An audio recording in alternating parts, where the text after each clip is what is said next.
Sound off for Chesterfield. Chesterfield, the only cigarette in America to give you premium quality in both regular and king size, brings you Dragnet.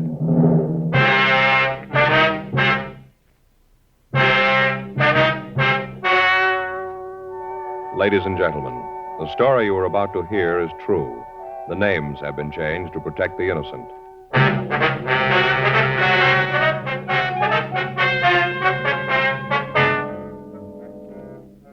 You're a detective sergeant. You're assigned to narcotics detail. You get a report that high-grade heroin is being sold in your city. The key men in the operation are well hidden. You have no leads to their identity. Your job, stop them. These are the reasons thousands are changing to Chesterfield, and why you should change to Chesterfield today. Only Chesterfield gives you scientific facts in support of smoking. Only Chesterfield names its ingredients. Ingredients that give you the best possible smoke. Only Chesterfield gives you premium quality in both regular and king size. That means king-size Chesterfield contains tobacco of better quality and higher price than any other king-size cigarette.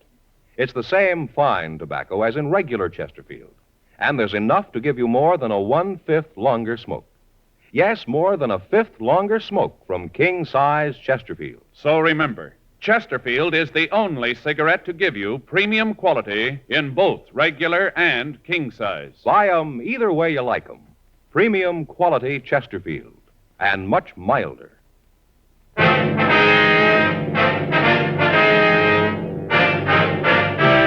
Dragnet, the documented drama of an actual crime.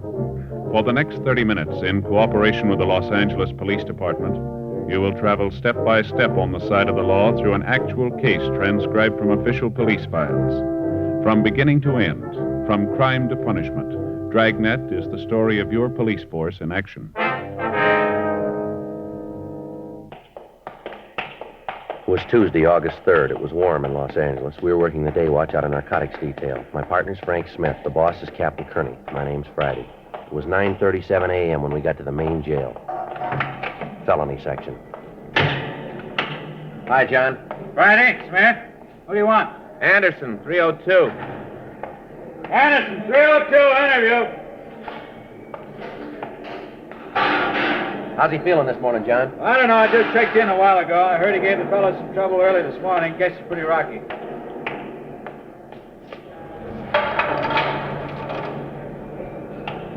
Hi, Anderson.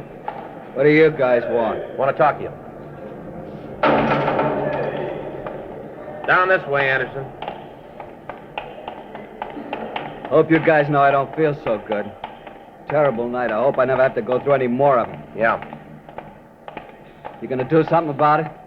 What do you mean? You're gonna get me out of here. Let me shove off. You know better than that, Anderson. Yeah.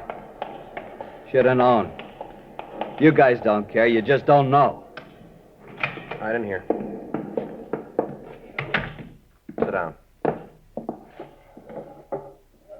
You guys got to do something for me, though. I can't take much more of it. Can't you talk to the doctor, have him give me something? He's got it. Just a little bit. I tell you, I'm sick. We'll have the doctor give you some medicine, Anderson. A couple things we want to check with you. You know what I need. It ain't medicine. Can't we do this later? I tell you, I don't feel good. Can't you talk to the doctor? You're booked as Fred J. Anderson. That's your true name? Yeah. Fred J. Anderson. What's the J stand for? You have to know? We do. Jeremiah, my father's name. You have any other names? What do you mean? You use any aliases? No, none. Any nicknames? No. You drive a car? Yeah. 49 Ford convertible. Who holds the pink slip on it? I do. You own it outright? Yeah, look, do we have to go through that whole thing? Can't you ask me later? You guys don't believe me, but you're going to find out when I keel over. You'll know that. What color's the car?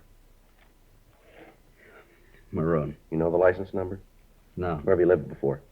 Before what? You gave the address of 10624 Ivorine Avenue. That's what we have here. Hollywood, is that right? Yeah, that's where I live. You belong to any lodges, anything like that? No. You ever in the armed services? No. No serial number, no branch. Now, look, how about knocking this off? I'm getting tired of you guys leaning on me. You drag me in here, ask a lot of questions. I tell you I don't feel good. You don't believe me. Leave me alone. Let me go back to my cell, huh? As soon as I feel better, I'll answer all your questions. We got a job to do, Anderson. We didn't build this thing. You knew what had happened when you started. Now, what's your draft number? I don't know. Did you register? Sure. Draft card in your wallet? Yeah. And we can get it. You married? No, not now. You were, though, huh? Yeah, a couple of years ago. It didn't work. Bud was too nosy. Always wanted to know what I was doing. Always asking questions. Have any kids? No. What's your wife's name? Adelaide. How do you spell that? Adelade. Adelaide Morton. Lousiest 2 years I ever spent. Where's she live? I don't know. Lost track. Where did she live? Same place up on Ivory, and I moved out when we got the divorce. I haven't seen her since. May still be there for all I know. How about your nearest living relative? Yeah, how about him? Maybe you got things wrong, Anderson. You're booked in here on a narcotics charge. That's pretty serious. This isn't a game. The sooner you realize it, the better off you're going to be. All right. Nearest relative. My brother lives in St. Paul. I don't know the address. I got it at home. We don't agree on a lot of things. I haven't seen him for a year or so. What's his name? Henry Alton Anderson. That's your nearest relative? That's what I said. Anybody else? No. How about your friends? Who are they? That's the line. What? That's where I stop answering these questions. You can maybe tie a bum rap on me, but you ain't going to get my friends mixed up in it. No, sir. That's where I draw the line. All right, suit yourself, Anderson. We got a lot of time. Got a cigarette, Joe? Here you are. Thanks. Anderson? No.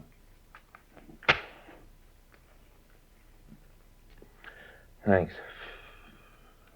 Yeah, Why you have to know who my friends are? for a lot of reasons. I don't want to embarrass them, that's all. I don't want them to have to answer a lot of silly questions. You can see that, can't you? Can't you? Yeah, Anderson, we don't need to embarrass anybody. We just thought it would help here. Well, I won't tell you. I don't feel well. I don't feel well at all. I'm not hooked anyway. You got no right to say that. Look at your arm. I ain't gonna try to con you. Sure, I tried this stuff once or twice, but that don't mean I'm hooked. A couple of pops, that's all, just a couple of times. That's not the way your arm makes it look. You've almost run out of places to put that needle, haven't you? So maybe I was wrong. Maybe it was a couple of more times than I thought. All right, now look, Anderson, I'm going to lay this out for you. We know there's a lot of H floating around. Has been for the past 3 months, and it's high grade. We know that you and the bunch you work for aren't too choosy who you sell it to. Now, we want the names and where you're getting the stuff. You say you're sick now. Wait a few more hours. Wait till your stomach starts to turn over. Wait till you can't make your hands do what you want them to. Wait till your head starts to crack open. You'll feel different then. We can wait. Well, let's take them back, Frank. Come on. Wait a minute. Yeah, You gonna take me back to the cell? you called it. I don't want to go back in. Well, that's where you're going. You're gonna call the doctor, tell him to take care of me? He knows already. He'll do what he can. I can't go that route. You know that. Iron cure, I couldn't take it. It'd kill me. You should have thought of that a long time ago. Yeah, you can say that. You ain't got the habit. It's easy for you to say that. You don't know. All right, let's go. No, I want you gotta do something. I told you we'd do what we could. That ain't enough. It'll have to do. I told you, help me out. Give me a hand, then I'll get over on your side. You know, you scratch my back, I'll scratch yours. All right, tell us where you're getting the stuff. Can't you help me out first? The doctor will see you. Okay. Where do you want me to start? Where do you get the stuff? From a guy. What's his name? Paul. Paul, what? I don't know what his last name is, just Paul. Where do you meet him? Hollywood. That's a big place. Where in Hollywood? Different places. Sometime the corner of Hollywood and Vine, sometimes at Highland, once at Cherokee and Sunset, different places. How do you know where? He gets word to me. How? Guy tells me Paul wants to see me, that's all. What does Paul look like? Big guy, real big. What's he look like? How tall is he? 6'2", maybe 250. What's his coloring? Dark. Looks like he's just come back from the beach. Looks real tan. You guys are going to help me out, aren't you, after all I done? What color's his hair? Black, curly black hair. How about it? You going to do me some good? Any marks or scars on him? Huh? This Paul? Any marks or scars on him that'll make him easier to spot? Yeah, he's got a scar across the bridge of his nose right here. How old is he? Oh, I guess about 38, maybe 40. Drive a car, do you know? Never saw one. He always walked up on me. Is he a user? I don't think so. Maybe joy pops once in a while. I don't think he's on a steady, though. Is he the boss? Huh? He the head man in the operation? I don't know. I don't think so. I think he's just one of the guys. Where'd you meet him? Bar downtown. Were you introduced? No, he just came up, started to talk to me. We got along, made a deal. I was around trying to make a buy, get a connection. All right. I want you to look at some pictures. See if you can point this fellow Paul out for us. Look, I done my part. I told you. Now you guys got a chit to pick up. When do I get to see the doctor? When are you going to fix me? We'll talk to him. That wasn't a deal. We made no deals. You said you'd give me a hand. We will. The doctor will do everything he can for you. We can't promise you any more than that. Not much. That's the way it is. Lousy deal. Everything's on your side. You know it and you sure ride it. Someday I'll learn it. Just don't pay. Yeah, what's that? Never scratch a cop's back. 10:46 a.m. We returned Fred Anderson to his cell and called a doctor for him. For For the past 4.5 months, an organized gang had been selling high-grade heroin. From our informants, we learned that the drug was being made available to anyone who could pay the price. When we tried to stop the activities of the gang, we found ourselves up one blind alley after another. None of the buys we arranged took place. Meets with the higher-ups failed to materialize. When Fred Anderson was picked up, the narcotics found on his person was of the same quality and type that was being pushed around town. 2:34 p.m. We picked up Anderson and took him to the city hall to look at the mug books. He failed to identify any of the pictures. We checked the description of Paul against the people known to have dealt in narcotics, but failed to come up with an identification. Anderson was returned to his cell and held pending trial for violation of the State Narcotics Act, a felony. 4:17 p.m. We checked back into Captain Kearney's office. That's it, Skipper. We're right back where we were 4 months ago. Nothing at all on this Paul, huh? Well, if there is, we haven't been able to find it. You think Anderson's telling everything he knows about it? No, I doubt it. No, that description would fit 100 guys. You got any ideas of where we go from here? Well, yeah, maybe. It might not work, but it's someplace to start. Well, let's hear it. All right, can we take a look at the map over here? From the information we got, the main operation must be taking place someplace down around here, around the harbor area. Yeah? From what we hear, the stuff's there, all right. Problem is how to find a connection. Well, maybe if we just lose a man down there, we thought. Put a man down there and let him work on his own. He might be able to come up with some answers. Pretty risky, Joe. That's a rough place. I wonder if it'd be worth risking a man down there. I don't think we got much of a choice, Skipper. No. Well, we figured that maybe if I went down there and let it get around that I wanted to make a buy, a big one, maybe they'd come to me. Why you? Why not let me handle it? Well, I thought that's the way we figured it. They know you down there. You used to work that area. You're not in any better position, Joe. Fellas walking the streets down there that you've tangled with, they're not about to form any fan clubs for you. Well, we've tried every other way. Informants, leads, every known pusher's been talked to. Still, the stuff keeps coming in, being sold. Where we sit, this looks like one way to get them. All right, how you going to work it? Well, I figure maybe I'll check into some hotel down there, eat in the places in the neighborhood, be seen around the bars, let it get around that I'm here from San Francisco, want to make a buy, and we'll see what happens. You know anything about San Francisco? Well, I know the place pretty well. I spent a couple years up there when I was in the Army. I still don't like this idea of not being able to tag you, though. There's no other way. Suppose so. How are we going to know how you're making out? Well, I'll get word whenever I can, let you know before the buy, tell you where and when. All right, Joe, you bought a piece of it. I'm not going to tell you what to do, you know, but take it easy. Don't make a target out of yourself. Remember, keep in touch with us. Right, Skipper. Let us know as much as you can, huh? Yeah. Take it easy, huh, Joe? Don't want anything to happen to you.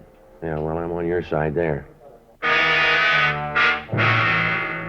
August 4th, 8:35 a.m. Frank and I had identification made up bearing the name Joe Arnold.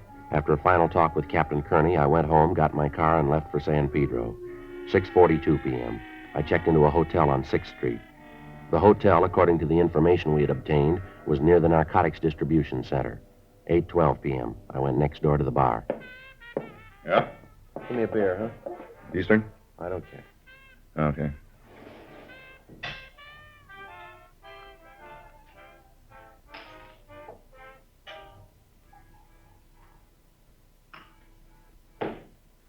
That'll be 30 cents. All right.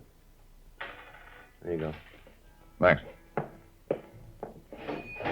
Not much doing, huh? No, it's pretty early yet. Gets a little frantic later. Mm-hmm. You're around here, aren't you? Yeah, just down from San Francisco. Nice town. I was up there a couple of years ago. Spent a week. Sure like it. Yeah, it's a good place to live. Sure seems to be. You know, if I could get a job up there, I think I'd move up. Yeah? Hey, slide down, huh? We can talk while I clean up these glasses. Well, that is, if you don't mind talking. No, it's all right.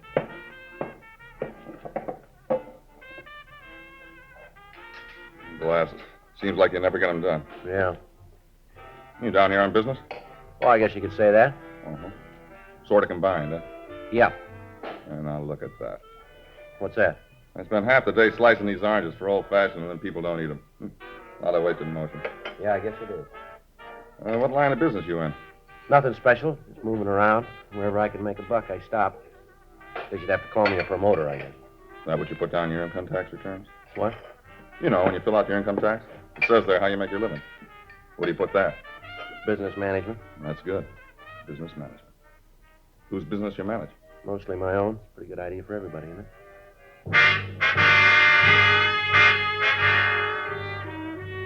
3 weeks passed.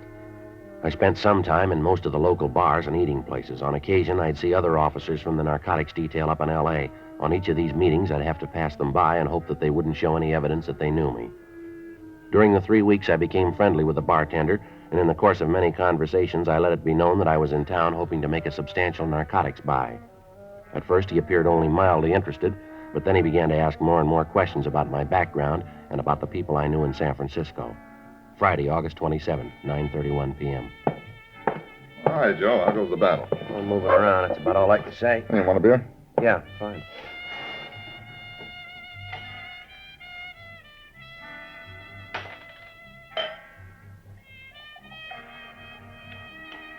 Okay, here's your 30 cents. Oh, not tonight, Joe. It's on the house. Why, what's the occasion? I got some good news for you, Joe. Yeah? Yeah, I got a friend I want you to meet. I think he can help you make a connection. Yeah? Where is he? Now, look, I'm not promising anything, Joe. The guy knows some people and might be able to help you. Why are you so interested? I figure maybe I can make a buck or two. Mm-hmm. All right. Is the guy here now? Yeah, he's back there in the in booth. See, with the other guy? Well, that helps. Which one is your friend? The big one. You know, the fellow with the gray suit on, cigar over his nose. Gray suit, huh? Yeah. Yeah, I see him. Come on, I'll take you back. All right. Nice guy, Joe. You'll like him. Well, what'd you tell him? Well, just that you were here from Frisco. Said you were interested in the connection if the deal was good. Uh-huh. You make your own deal. Now, look, I got nothing to do with that. You'll really like him. Paul? Yeah. This is the guy I was telling you about, Joe Arnold. This is Paul Ginner. Oh, hi, Joe. Sit down. Bring us another round, will you? Yeah, right away, Paul. You know what you want? Make it snappy, huh? Yeah, right away. Beer, scotch, and soda, and old-fashioned Irish whiskey. Yeah, that's right. Leave the garbage out of the old-fashioned. Yeah. Here, sit down, Joe. Yeah, thank you. This Jack Potter, you two ought to know each other. All right? Yeah, he's from Frisco, too.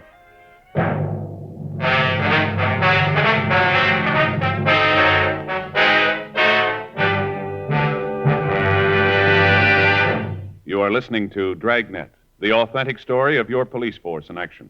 Now, a report every smoker should hear. Only Chesterfield gives you scientific facts in support of smoking. First such report ever published about any cigarette. A responsible consulting organization reports a study by a competent medical specialist and staff on the effects of smoking Chesterfields. For 6 months, a group of men and women smoked only Chesterfield, 10 to 40 a day, their normal amount. 45% of the group have smoked Chesterfields from 1 to 30 years, for an average of 10 years each. At the beginning and end of the 6 months, each smoker was given a thorough examination, including x-rays, and covering the sinuses, nose, ears, and throat. After a thorough examination of every member of this group, the medical specialist stated, It is my opinion that the ears, nose, throat, and accessory organs of all participating subjects examined by me were not adversely affected in the 6 months period by smoking the cigarettes provided. of course, these cigarettes were Chesterfields. Remember this report and buy Chesterfields. Either way you like them, regular or king size. Premium quality Chesterfield, and much milder.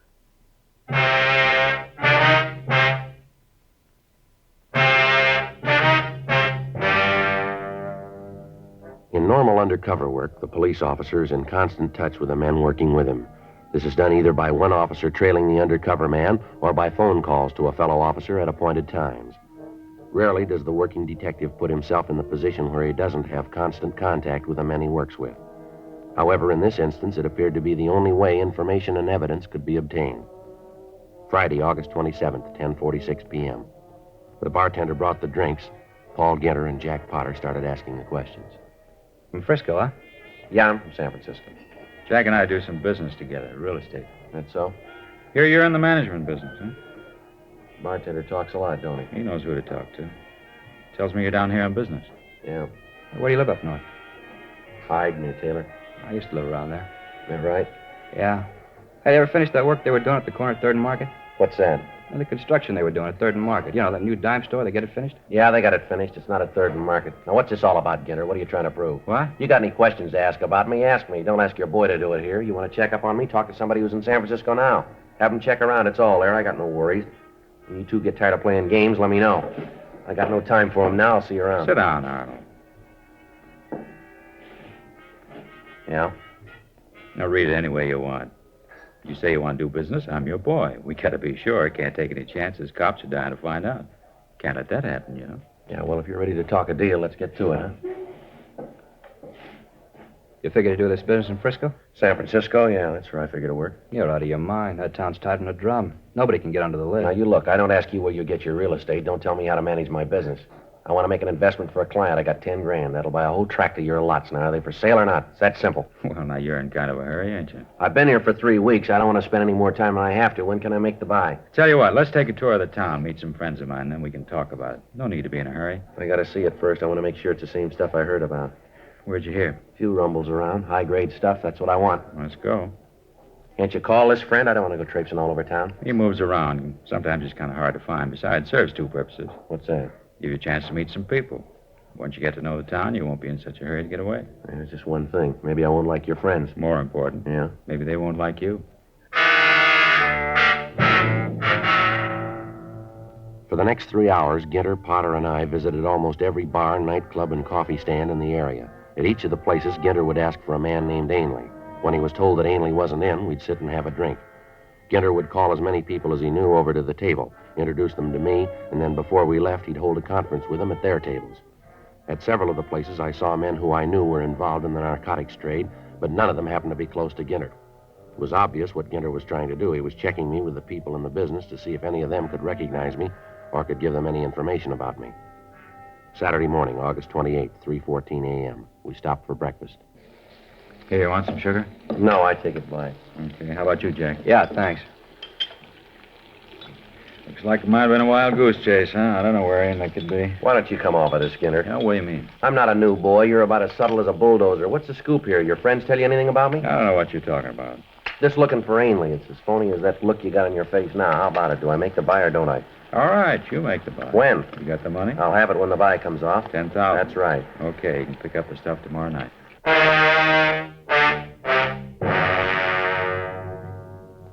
4:30 a.m.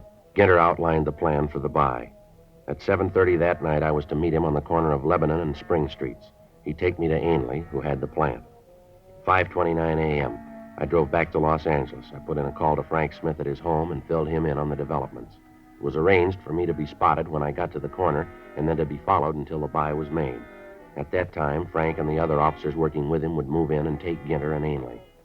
I told Frank that I'd leave my car at the corner of 6th and Spring at noon that day. At that time, he would place a briefcase on the back seat of the car.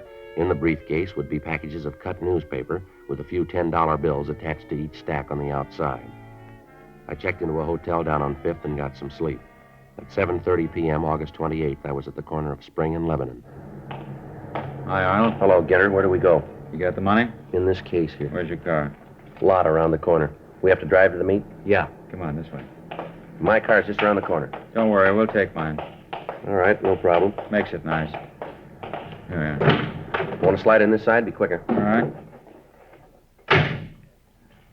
Where do we have to go? It's not far. How come we didn't make the deal in Pedro? Ainley likes to do the big business up here. More people, easier cover. Mm-hmm. When we first pulled away from the curb, I thought I could make out Frank and Captain Kearney in back of us. We drove for about an hour. Ginter cut down every side street in the area. Every place he drove, he kept his eye on the rearview mirror. I was afraid he'd make the tail. He drove out Sunset Boulevard and back down Wilshire, down Spring and over to Hope Street. Along the way, I lost sight of Frank and Captain Kearney. Finally, at 8:36, we pulled up at the corner of Spring and Lebanon.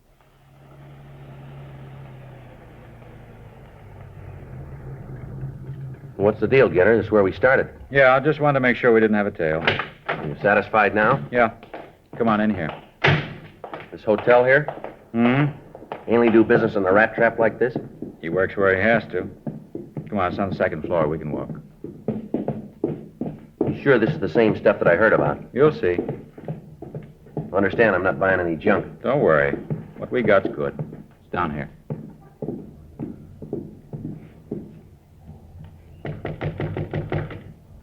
Come in. Hello, Mr. Ainley. Mr. Ginter, this the young man? Yes, sir. This is Mr. Arnold, Mr. Ainley. How are you? You have the money, young man?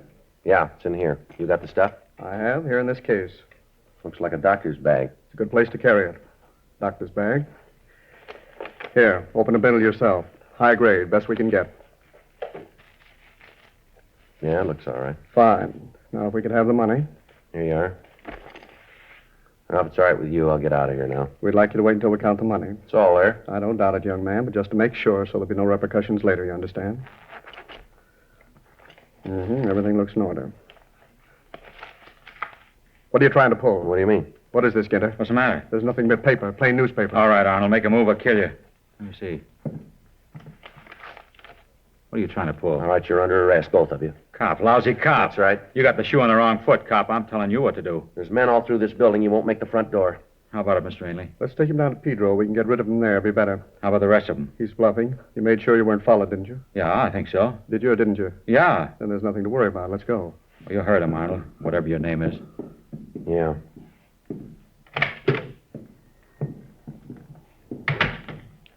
Let's walk down, not too fast. I'm parked out front. Good. All right, this is far enough. Come on, don't stall. Don't cause any trouble. You won't make it. Yeah, you bet. Come on. Now move.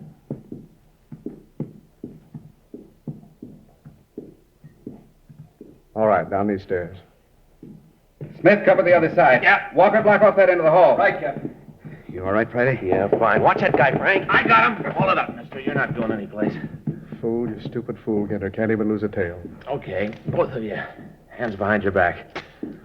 I told you to make sure you weren't followed. I told you. I lost him. I know I did. I tell you, I lost him. All right, let's go. Come on, let's move. You didn't lose him. It's enough talk. Come on. Those guys never learn, do they, Frank? What do you mean? Well, they keep lying right up to the finish, don't they? How's that? Well, Ginter and Ainley there. They'll be arguing all the way downtown about them losing you when you were tailing us. Shouldn't be any argument, Joe. We lost you someplace along Wilshire. But you got here all right. I thought this is the way you played it. No, we just took a guess you might come back to your car. Yeah, it was a pretty good guess for me, anyway. Why? We'd have gotten them sooner or later.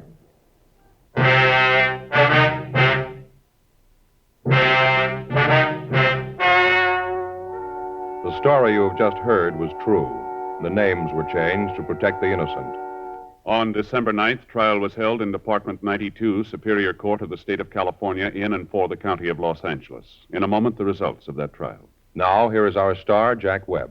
Thank you, George Veneman. Friends, I have just enough time to remind you that Chesterfield is the first cigarette to name all its ingredients. First to give you premium quality in both regular and king size. And first to give you scientific facts in support of smoking. I believe you should change to Chesterfields, either way you like them, regular or king size. And do it today.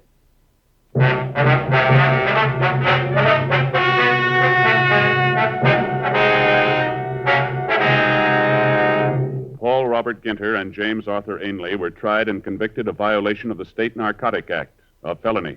They received sentences as prescribed by law. Violation of the State Narcotic Act, a felony, is punishable by imprisonment in the state penitentiary for a period of not more than 6 years. Ladies and gentlemen, in the next 7 years of bigger and bigger enrollments, America's grade schools will need nearly 250,000 extra teachers, besides those to fill normal vacancies. This great need, plus the growing public interest in education and improvements in schools, make elementary school teaching a more rewarding career than ever, a career that high school and college students should certainly consider. Education holds America's future, perhaps your future.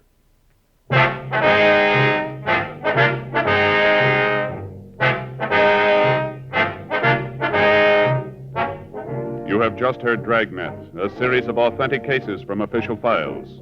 Technical advice comes from the Office of Chief of Police W.H. Parker, Los Angeles Police Department. Technical advisors, Captain Jack Donahoe, Sergeant Marty Wynn, Sergeant Vance Brasher. Heard tonight were Ben Alexander, Whit Connor, Harry Bartell, Lee Marvin. Script by John Robinson. Music by Walter Schumann. Hal Gibney speaking. Sound off for Chesterfields. Either way you like them, regular or king size, Chesterfield gives you the best possible smoke. Much milder Chesterfield. Chesterfield has brought you Dragnet, transcribed from Los Angeles.